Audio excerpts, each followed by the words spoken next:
네, 오늘은 숨은 감사 찾기라는 제목으로 함께 은혜 나눕니다.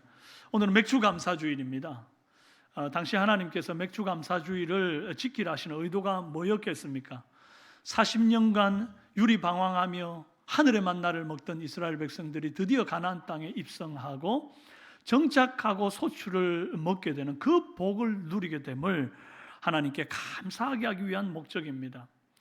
가나안 땅에 들어와서 처음 거둔 이 초실의 열매를 주 앞에 드리는 초실절이라고도 하는 이 맥주절, 이 감사를 주께 올려드리면서 내 손에 쥐는 모든 것이 하나님께로부터 왔음을 고백하는 거죠. 어떤 분들은 현대는 더 이상 농사도 짓지 않는데 뭔 맥주 감사주일이냐 이런 말씀하시는 분들이 있습니다. 하지만 어떤 경로로든지 내게 주신 모든 소득은 하나님께로부터 왔음을 인정하는, 그리고 감사하는 표입니다. 그 본질적인 감사의 마음은 시대가 변하고 세상이 변해도 여전히 변함없이 이어져야 할 가치인 줄로 믿습니다. 어떤 사람은 요즘 너무 삶이 벅벅해서 감사의 조건을 찾으려봐야 찾기가 힘들다 이런 말씀을 하시는 분도 있을 겁니다. 그러나 감사는 뭐가 많아서 감사하는 게 아닙니다. 고급지고 세련된 걸 누려서 감사하는 게 아닙니다. 예수님의 감사를 보면 정말 범사에 감사라는 걸 알 수가 있어요. 예수님 마지막 최후의 만찬 하셨던 거 기억하시죠? 그 마지막 식사를 드시고 나면 이제 그 골고다 고난의 십자가를 지고 온갖 정말 쓴 잔을 마시는 그 길을 걸어가야 합니다. 심지어 지금 그 마지막 식사 자리에는 자기를 팔 가룟 유다까지 앉아 있습니다. 도대체 그 음식의 맛이 제대로 느껴졌겠습니까? 뭐가 감사할 조건이 있습니까? 그럼에도 불구하고 예수님은 잔을 받으사 감사 기도하시고 이것을 갖다가 너희끼리 나누라 이리 말씀하셨고, 또 떡을 가져 감사 기도하시고 떼어 그들에게 주시며 이르시되 이것은 너희를 위하여 주는 내 몸이라 이리 말씀했습니다. 주님은 도저히 감사할 수 없는 그때 감사를 찾아서 연거푸 감사하시고 또 감사하신 분이에요.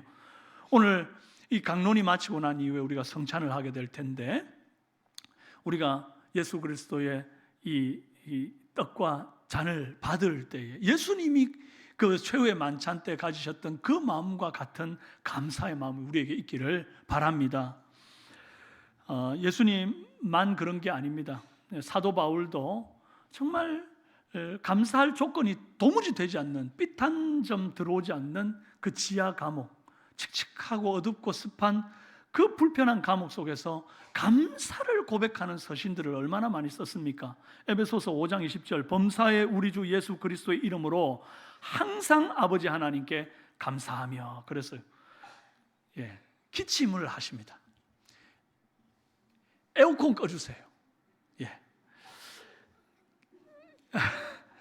여러분, 좋은 사인입니다. 혹시 너무 추우면 참고 계시다가 감기 걸리지 말고 기침 한번 하십시오. 자, 데살로니가 전서 5장 18절에 범사에 감사하라, 이것이 그리스도 예수 안에서 너희를 향하신 하나님의 뜻이니라 그랬습니다. 하나님께 드리는 감사는 감사할 만해서 드리는 감사가 아닙니다. 어떤 감사죠? 그리 아니하실지라도 하는 감사, 감사할 게 없으면 찾아서 하는 감사, 그래서 범사에 감사. 자, 함께 읽습니다. 시작.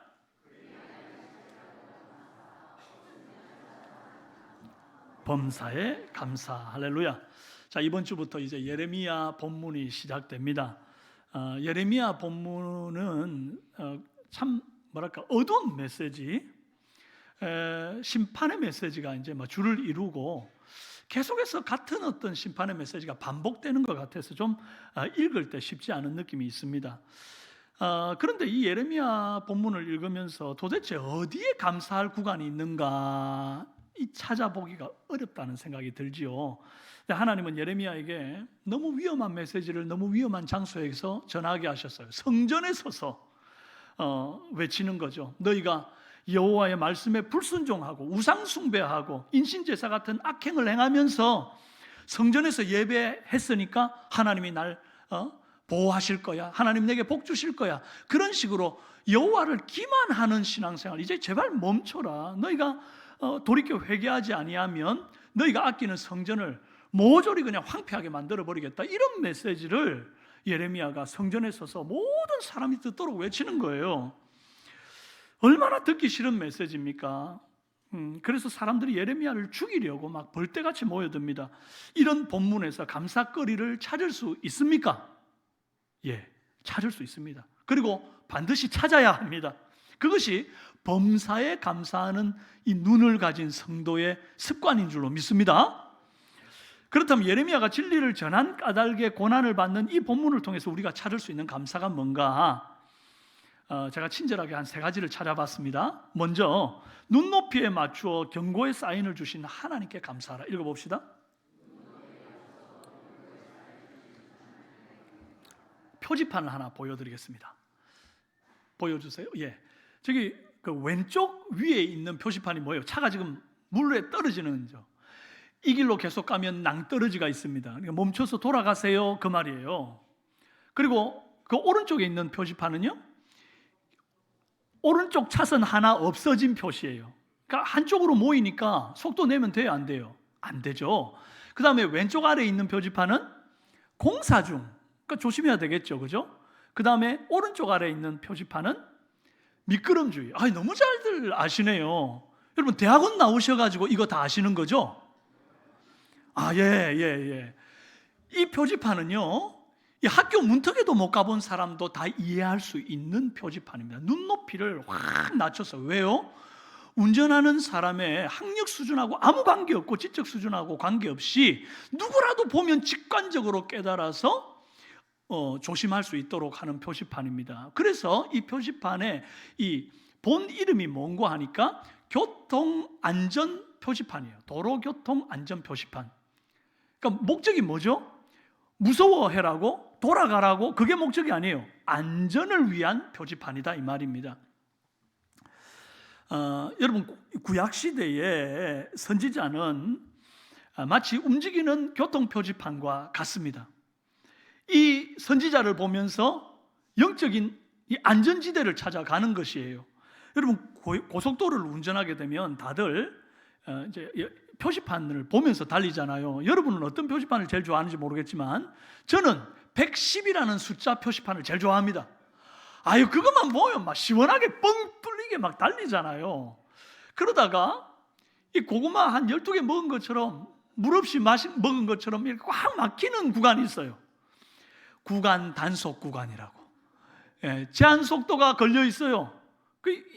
예전에 이게 없을 때는 카메라만 피하면 됐거든요. 근데 지금은 이 구간 단속이 시작되는 지점에서 끝 지점이 이게 30분이 되든 40분이 되든 제한 속도 70이면 70, 80이면 80, 이걸 넘기면 벌금을 무는 거죠. 그러니까 막 세워라 내워라 그 속도에 맞춰서 가야 되는 겁니다. 여러분이 원하는 표지판이 나오면 지키고, 여러분이 그냥 마음에 안 드는 표지판, 짜증나는 표지판 나오면 안 지키시지요?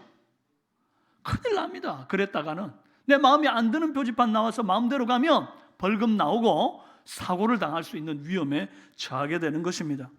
여러분, 유다 백성들이 원하는 표지판도 딱 있지 않습니까? 그들이 원하는 표지판은 다른 나라에 복속되는 게 아니라 자주국가로 살아가는 것입니다. 그런데 그러지 못하고 어딘가에 기대어야 한다라고 한다면 애굽이라는 대제국에 붙어서 좀 안전을 확보하고 싶다, 이런 마음이 있는 거예요. 친애굽 정책이었어요. 그 당시 왕들이 친애굽 정책을 품고 있었던 사람들입니다. 고관들도 그렇고.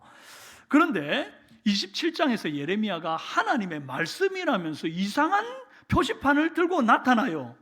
이 친애굽과 반대되는 표지판을 들고 나타났단 말이에요.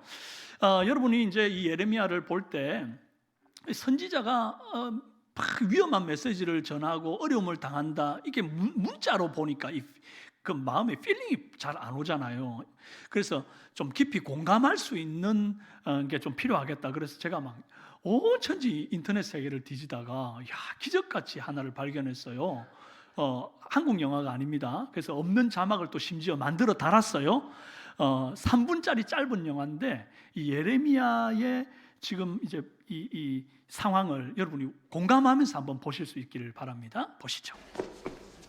Tomorrow I will send an ambassador to the Pharaoh to sound out whether they would help us. So now you are partying with Egypt? Well, we have to see if it's less risky to trust Egypt or Babylon. You want to be free?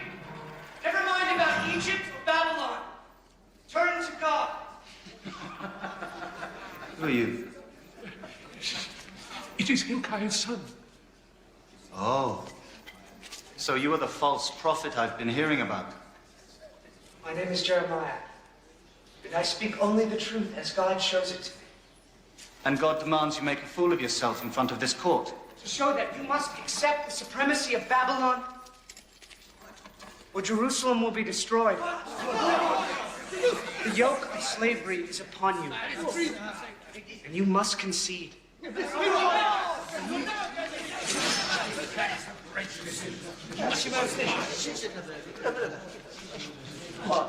I could kill you where you stand for this message of treason. Thus says the Lord.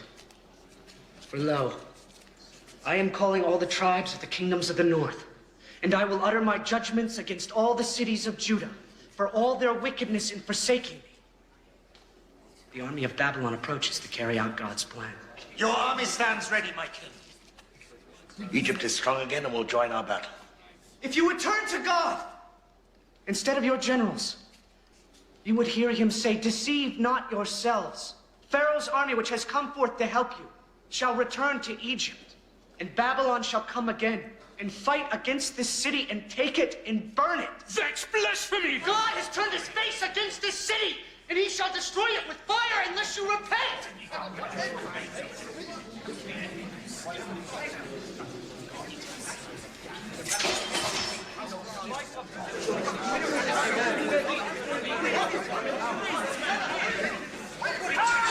Hananiah! The Lord says, "This is how I will break the yoke of Babylon!"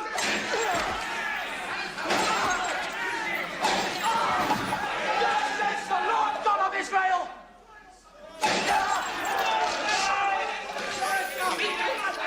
This is how I will break the yoke of King Nebuchadnezzar of Babylon from the neck of all nations within 2 years. Tomorrow I will send an ambassador to the Pharaoh to sound out whether they would help her.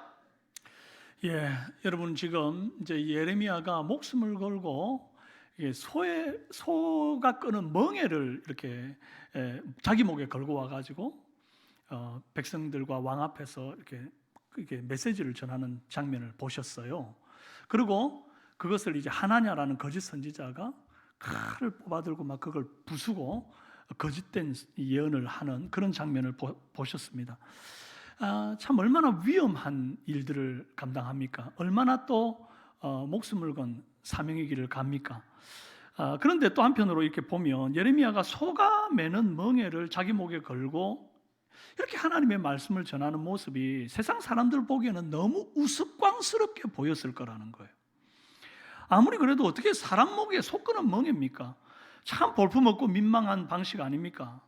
하나님 왜 이런 식으로 자기가 사랑하는 선지자를 참 비참한 그런 어떤 상황으로 몰아가시는가 싶은 생각이 들어요. 사람들이 예레미야 보면서 틀림없이 그랬을 거예요. 미쳤구나 저거.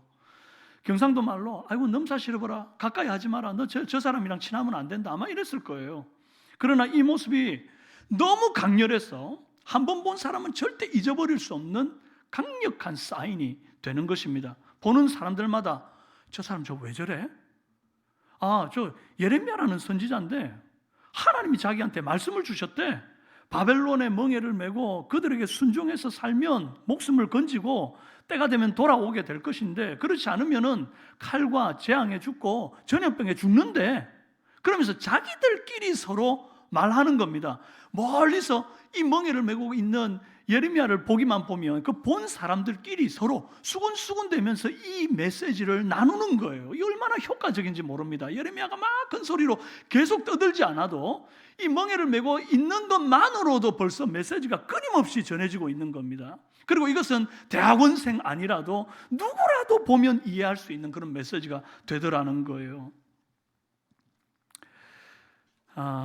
여러분, 주님이 사랑하는 선지자를 이렇게 부끄럽게 하고 고생시켜서라도 유다 백성들의 눈높이에 맞는 안전 표시를 주셨으니 얼마나 감사한 일입니까? 이 하나님이 이렇게 하시면 우리를 사랑하는 표인 줄로 믿습니다. 예레미야 29장 11절 말씀 함께 읽습니다. 시작. 여호와의 말씀이니라 너희를 향한 나의 생각을 내가 아나니 평안이요 재앙이 아니니라 너희에게 미래와 희망을 주는 것이니라. 아멘. 지금 이 메시지를 주시고 난 이후에 하신 말씀이에요. 바벨론으로 내려가라. 그리고 그들 앞에서 포로가 되어 복속하여 살아라. 그런데 하나님께서 그 가운데 널 지킬 거다. 때가 되면 너희들을 순금같이 단련해서 불순물, 더러운 죄악들, 너희가 우상 숭배하는 이 모든 나쁜 거 다 빼내고 난 다음에 너희들을 다시 불러들일 거야. 이리 말씀하시는 거거든요. 그러면서 내가 너희를 향한 궁극적인 목적이 재앙을 주고자 함이 아니야. 평안이고 미래가 있고 희망이 있는 것이야. 이리 말씀하시는 겁니다. 앞길에 어떤 안내 표지판이 나올지 내가 선택하는 거 아니죠? 그처럼 하나님께서 우리에게 말씀 주실 때 내가 선택해서 가려 듣는 것은 옳지 않습니다. 어떤 말씀을 주시든 간에 그 경고의 말씀을 아멘으로 받아야 합니다. 왜냐하면 그 말씀이 평안이고 미래와 희망이 되는 말씀이에요. 내가 듣기 싫어도 그것은 나를 위한 말씀이신 줄로 믿으시기를 바랍니다. 그러니 뭐 요즘 시대에 안 맞네, 내 생각하고 다르네, 이건 뭐 좀 불편하네, 이런 생각하지 말고 어떤 말씀이 이 강단에서 선포되든지 간에 주시는 말씀 아멘으로 받는 저부터 먼저 그렇게 하나님께서 내게 말씀 주실 때 아멘으로 받고 여러분도 그렇게 아멘으로 받는 은혜가 있기를 주님의 이름으로 축원합니다. 자, 다음으로 찾아볼 감사는 진리의 말씀을 위해 순교를 각오했던 믿음의 선배들이 있음을 감사하라는 것입니다. 읽어봅시다.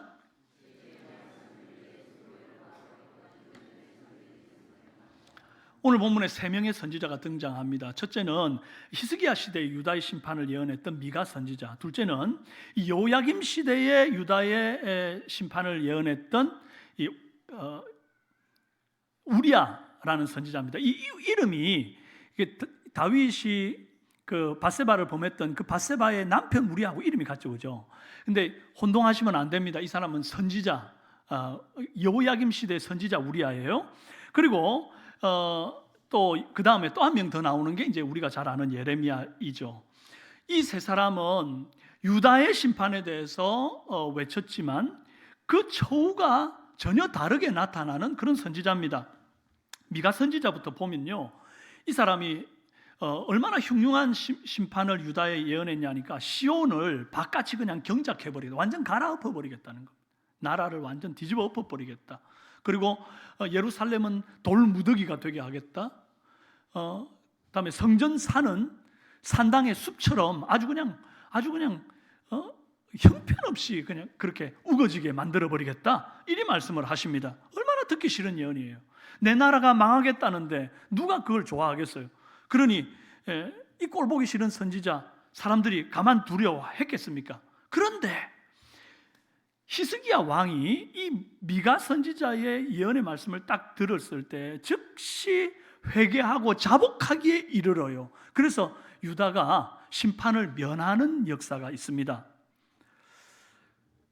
그러고 난 다음에 우리가 또 이제 두 번째 나오는 그 선지자가 바로 우리야 선지자예요. 이 우리야 선지자는 예레미야와 동시대 선지자였지만 예레미야보다 먼저 유다의 심판에 대해서 예언한 사람입니다. 근데 이제 청중이 누군가 하니까 여호야김 왕과 그 백성이에요. 이게 이제 문제입니다. 아까 히스기야는 참 괜찮은 청중이에요. 듣자마자 막 그 자리에서 자복하고 회개했잖아요.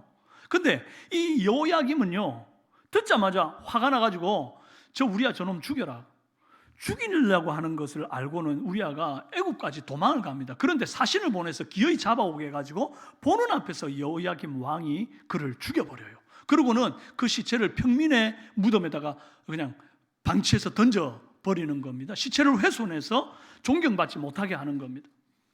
하나님이 보내서 순종의 진리를 선포했는데 결말이 너무 비참하죠. 미가 선지자와 우리야 선지자의 차이는 뭐가 있습니까? 청중이 다르다는 것 딱 하나입니다. 여러분, 히스기야 왕은 여호와 말씀을 듣고 바로 순종했잖아요. 우리 누구라도 기왕 내가 말씀 전할 때 듣고 바로 그 자리에서 회개하고 자복하는 사람을 만나서 복음 전하고 싶죠. 아니, 누가 내가 복음 전하는 순간 칼을 빼들고 나를 죽이려고 하는 사람한테 복음 전하고 싶겠습니까? 그러나 중요한 건 선지자는 내가 청중을 가려 선택할 수 있다 없다? 없다는 겁니다. 그럴 권리가 없어요. 왜냐하니까 이 선지자는 주의 종이었기 때문입니다. 그러니까 저와 여러분도 하나님의 종입니다. 우리는 내가 복음을 전할 상대를 내 마음대로 정할 수가 없어요. 하나님께서 만나게 하시느니 누구에게라도 이 복음을 전해야 하는 것입니다.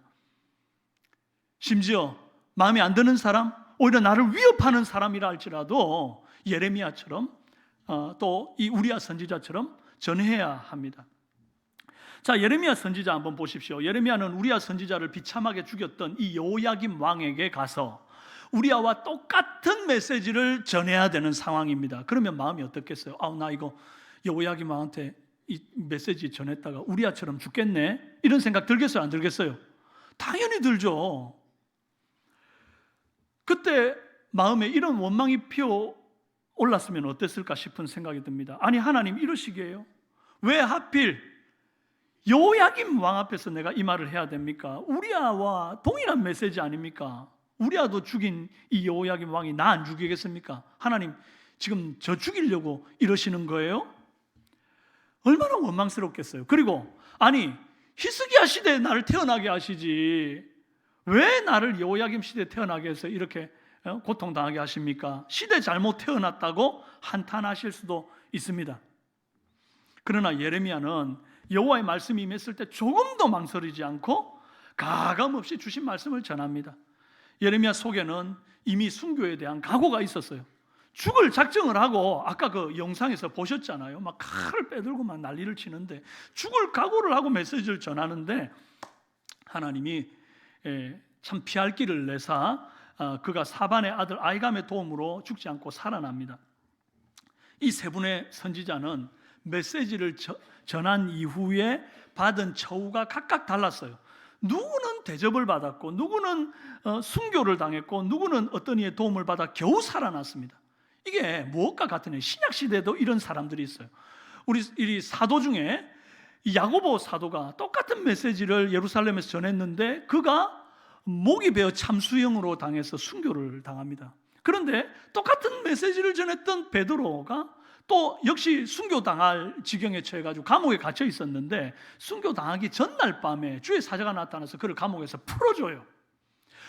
이 처우가 완전히 다르지 않습니까? 누구는 죽고 누구는 살았잖아요. 그런데 그게 중요한 게 아니에요. 죽었냐 살았냐, 내가 어떤 처우를 받았냐, 내가 이거 복음을 전해가지고 내가 뭐 더 유익이 있었냐 아니면 해가 있었냐, 이게 중요한 게 아니라 이 메시지를 가감없이 이 진리의 메시지를 선포했던 우리 믿음의 선배들이 다 하나님의 사랑받는 하나님의 종이었다는 사실입니다. 여러분, 환난과 핍박 속에서 가감없이 이 복음의 말씀을 전했던, 이 진리의 말씀을 전했던 구약의 선배들을 닮아 우리 신약의 선배들이 고난의 길을 걸어갔습니다. 히브리서 11장 36절에서 38절, 또 어떤 이들은 조롱과 책찍질 뿐 아니라 결박과 옥에 갇히는 시련도 받았으며 돌로 치는 것과 톱으로 켜는 것과 시험과 칼로 죽임을 당하고 양과 염소의 가죽을 입고 유리하며 궁핍하며 환난과 학대를 받았으니 이런 사람은 세상이 뭐하지 못한다고요? 감당하지 못한다는 거예요. 순교의 각오로 사는 사람은 세상이 감당하지는 못해요. 어떻게든지 자기 빠져나갈 궁리나 하는 사람은요, 아무리 겉으로 보기에는 신앙생활 잘하는 것 같아 보이고 직분이 있어 보여도 그렇게 마음속에 각오가 없는 사람은 세상이 두려워하지 않습니다. 마귀가 두려워하지 않습니다. 그러나 이 순교의 각오를 가진 사람은 세상이 감당할 수가 없는 거예요. 우리는 이 믿음의 선배들을 보면서 마음에 내 안에 없는 용기를 다시 한번 부릴 듯하게 세우는 것입니다. 내 안에 아직도 약한 이 각오를 다시 한번 다지는 것입니다. 우리가 언제까지 이렇게 평안하게 복음 받고 평안하게 말씀 듣고 예배드리며 살겠습니까? 언젠가 주님이 오시는 그 날이 가까워오면 말도 다 할 수 없는 고난이 우리에게 닥칠 수 있다는 것입니다. 환난의 날이 우리에게 올 수도 있다는 것입니다. 그럼 그때 여러분, 우리가 넘어져서 되겠습니까? 그때 우리가 복음을 버려서 되겠습니까? 진리를 향하여 외면해서 되겠습니까? 지금부터 마음에 각오를 다지십시오. 누구를 보고? 우리 믿음의 이 귀한 선배들을 보고 나도 그 길을 가리라 결단하는 저와 여러분 되시기를 바랍니다. 자, 마지막으로 찾아볼 감사는 진리의 편에서는 동역자들이 있음을 감사하라는 것입니다. 읽어봅시다. 백성들이 예레미야가 말씀 전하는 모습을 보니까 이게 딱 우리야하고 똑같은 형국인 거예요. 그래서 야, 이거 가만뒀다가는 예레미야도 우리야처럼 죽겠구나. 이때 16절에 이 예레미야를 돕는 사람들이 나타납니다. 고관들과 모든 백성이 제사장들과 선지자들에게 이르되 이 사람이 우리 하나님 여호와의 이름으로 우리에게 말하였으니 죽일 만한 이유가 없느니라. 그러면서 예레미야를 감싸는 발언을 합니다. 곧이어서 이제 지방의 장로 중 몇 사람이 일어나 하는 말이, 미가 선지자가 유다의 심판을 예언했을 때를 한번 생각해 봐. 히스기야가 그 즉시로 회개하고 하나님께 부르짖어 기도했더니 유다가 심판을 면했잖아. 만약에 그때 백성들이 미가 선지자를 죽였더라면 우리가 하나님께 어떤 심판을 받았을지 몰라. 그러니 우리가 지금 이 똑같은 상황인데 예레미야 죽이면 안 될 것 같아. 이런 말을 하는 장로들이 나왔다는 거예요. 그리고 결정적으로 아히감이라고 하는 고관이 예레미야 편을 듭니다. 24절, 사반의 아들 아히감의 손이 예레미야를 도와주어 그의 백성의 손에 내어주지 아니하여 죽이지 못하게 하니라. 여러분, 이 아히감이 어떤 사람입니까? 아히감은요, 요시야의 종교개혁의 근간이 되는 율법을 해석하는 일에 지대한 공을 세운 사람입니다. 여호와의 말씀을, 이 요시야 왕이 이제 여호와의 말씀을 해석하고 연구하라 그랬더니 그 연구하는 도중에 여호와의 말씀의 두려움을 깨닫고 그 말씀에 준행하던 사람이에요.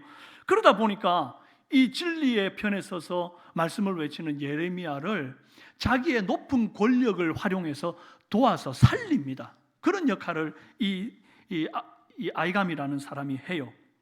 하나님이 이 아히감을 잊지 않으시고 훗날 아히감의 아들 그다랴가 바벨론의 황제 느부갓네살에 의해 초대 유다의 총독이 되도록 만드십니다. 여러분, 진리를 사수하는 일, 이거 정말 고독한 일이죠. 내가 이 길 간다고 해서 아무도 알아주는 이 없고 돕는 이 없는 것 같은 생각이 들 수 있는데 그렇지가 않습니다. 내가 끝까지 이 진리를 포기하지 않고 걸어가면 반드시 하나님이 돕는 자를 붙여주십니다. 동력자를 붙여주십니다. 나 혼자 가다가 지쳐 쓰러질 때 일으켜주는 정말 동력자를 하나님이 보내주심을 믿으시기를 바랍니다. 사랑하는 여러분, 오늘 우리는 절대 진리를 인정하지 않는 시대, 상대주의와 인간 이성이 모든 판단의 기준이 되어 있는 시대를 살고 있어요. 그러니까 뭐든지 내 생각이 최고고 내 판단이 최고고 내가 가는 길이 무조건 맞다고 그렇게 고집 세우는 사람들이 이 땅에 이제 사는 사람들인 거죠. 그게 뭐하고 같아요? 이 사사시대, 자기 속에는 옳은 대로 행하던 그 시대와 전혀 다를 바가 없는 시대를 우리가 살고 있지 않습니까? 그러나 이런 시대에 하나님은 변함없는 진리의 말씀을 우리에게 주셨습니다. 이 말씀은 천성을 향해 나아가는 우리 인생길에 교통안전 표시판과 같습니다. 주님이 우리의 눈높이에 맞춰서 하나님의 말씀을 우리에게 매주 날마다 주시는 거예요. 이 말씀 덕분에 평안이 있고 미래와 희망이 있는 줄로 믿습니다. 이 말씀이 때로는 듣기 불편하고 내가 정말 순종하기가 좀 어려울지라도 여러분, 이것은 재앙을 위한 말씀이 아니고 안전을 위한 말씀, 평강과 미래와 소망을 주는 말씀인 줄로 믿습니다. 얼마나 감사합니까? 눈에 보이는 감사거리 하나 없어도 보이지 않는 진리의 말씀, 그러나 나를 영생으로 이끄는 이 말씀을 우리 주님께서 내게 선물로 주셨으니 얼마나 감사합니까? 오늘 흔들리는 세대, 흔들리지 않는 부표 같은 말씀, 이 말씀 붙들고 진리를 사랑하며 진리를 수호하는 저와 여러분 다 되시기를 주님의 이름으로 축원합니다. 제가 잠깐 한번 기도하고 우리 성찬식 거행하죠. 좋으신 주님 감사합니다. 오늘 말씀을 생각하며 예레미야 선지자가 걸어갔던 그 길처럼 정말 두렵고 떨려도 포기하지 않고 가감없이 하나님의 말씀을 선포하며 용기 있게 담력 있게 세상 유혹과 맞서는 우리 모든 삼성의 성도들이 되게 도와주옵소서. 예수님의 이름으로 기도합니다. 아멘.